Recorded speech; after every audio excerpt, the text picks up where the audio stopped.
Right now, while you're watching this, about $4 trillion is changing hands. Not paper, not coins, not even digital wallets you can screenshot, just numbers. Moving between institutions you've never heard of, through systems you'll never see. Processed by machines that execute 1,000 transactions in the time it takes you to blink. And here's the uncomfortable part. Most of it isn't real yet. It's promised. Pledged, floating in this strange space between will happen and hasn't happened. And the entire global economy is built on the assumption that everyone will just keep pretending it's fine. So how does money actually move when nobody touches it? And what happens when the pretending stops? Let's start with something simple. You buy coffee, $5. You tap your card, the machine beeps, done. Except it's not done. That $5 didn't move. Not yet. What happened was your bank made a promise to the coffee shop's bank that it would move later, maybe tonight, maybe in 3 days. Depending on where you are and which networks are involved, that simple coffee transaction is now a pending entry in a system that processes 28 billion of these promises every single day. And that's just retail, the baby stuff. Because underneath your coffee purchase, there's a parallel financial universe where the real volume lives, where banks move money between each other, where hedge funds settle trades, where corporations shift billions across borders before lunch, and almost none of it moves the way you think. Here's how it actually works. Let's say Bank A owes Bank B $10 million. Maybe a client transferred funds. Maybe they settled a trade. Doesn't matter. The point is, Bank A now has a debt. But Bank A doesn't just send 10 million, because Bank A might also be owed 8 million from Bank B from a different transaction. So instead of sending 10 and receiving 8, they net it out. Bank A sends 2 million. One transaction instead of 2. Simple, efficient. Now scale that logic across every bank in the country. Thousands of institutions all owing each other money, all netting out their debts in a massive daily calculation. In the US, this happens through something called Fedwire. In Europe, it's Target 2. In the UK, it's CHAPS. Different names, same idea. Central clearinghouses where banks settle their debts with each other, not with actual money transfers, but with accounting entries, debits and credits, spreadsheets on steroids. And the overwhelming majority of it never converts into something you could hold. It's just updated, reconciled, balanced. The system calls this settlement. The rest of us might call it something else. But here's where it gets strange. Settlement doesn't happen instantly. Depending on the system, it can take hours, sometimes days, which means for a significant chunk of time, that money is in limbo.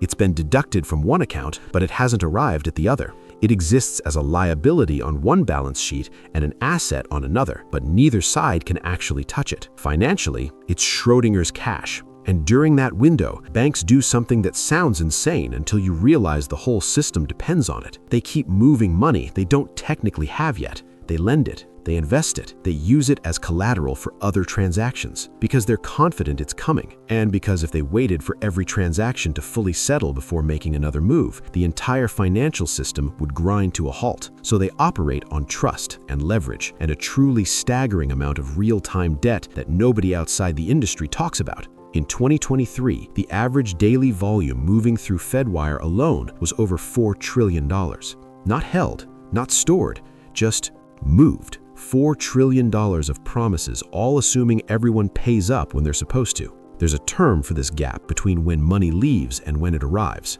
the float. And the float isn't a bug, it's a feature. Credit card companies live off it. They collect your payment immediately, but they don't pay the merchant for days. In between, they invest that money. It's only a few days, but when you're doing it across millions of transactions, those few days generate billions in returns. Venmo does it.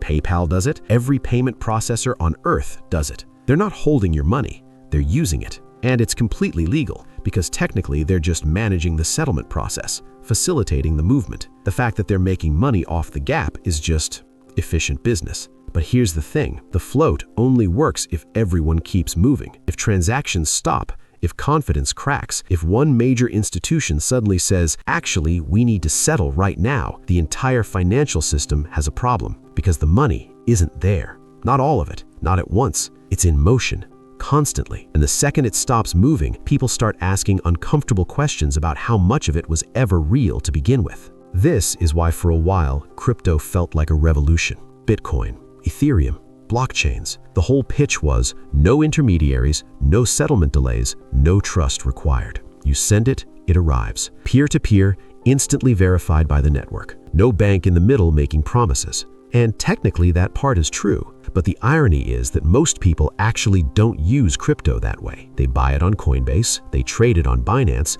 they store it on exchanges. Which means they're right back in the same system. Centralized institutions, settlement delays, promises instead of possession. The blockchain is instant, but the on-ramps and off-ramps, those still take 3 to 5 business days. So the future of money, at least the version most people interact with, looks a lot like the past, just with different branding and higher fees. So what happens if the system breaks? We got a preview in 2008. Lehman Brothers collapsed on a Monday morning. By Monday afternoon, nobody knew who owed what to whom. Trillions of dollars in pending settlements, trillions more in derivatives and swaps that suddenly had no clear counterparty. The float became a black hole. Banks stopped trusting each other. Lending froze, not because there was no money, but because nobody could prove the money they were owed would actually show up. The term for this is counterparty risk, the risk that the other side of your transaction won't hold up their end. And when counterparty risk spikes, the entire system of moving money without touching it falls apart, because the system isn't built on money. It's built on trust. Trust that the numbers are accurate, that the promises will be kept, that when your bank says you have money, it's not just a number on a screen. Most of the time, that trust holds up, but every so often, someone checks the math. And when they do, the answer is usually smaller than expected. Here's the uncomfortable truth. Most money doesn't exist. It's not hidden, it's not a conspiracy, it's just how the system works. When a bank gives you a mortgage, they don't take money from a vault and hand it to the seller. They create a new entry in their ledger, a deposit, an accounting trick that becomes real money the moment everyone agrees to treat it that way. Economists call this fractional reserve banking. The rest of us might call it making it up as you go. And it works.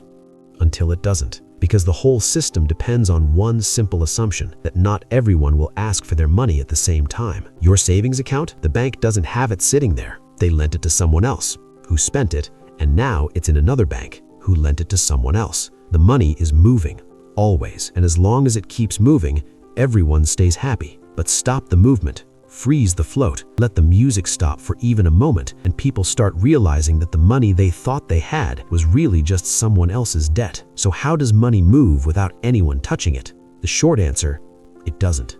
It promises. It floats. It gets netted out, reconciled, balanced in waves that most of us never see. And it works because we believe it works. Because the alternative, admitting that most of our wealth is just entries in a database that could vanish with one bad keystroke, is too uncomfortable to think about. $4 trillion a day, moving invisibly, based on trust. Which raises one last question. What happens the day we stop trusting?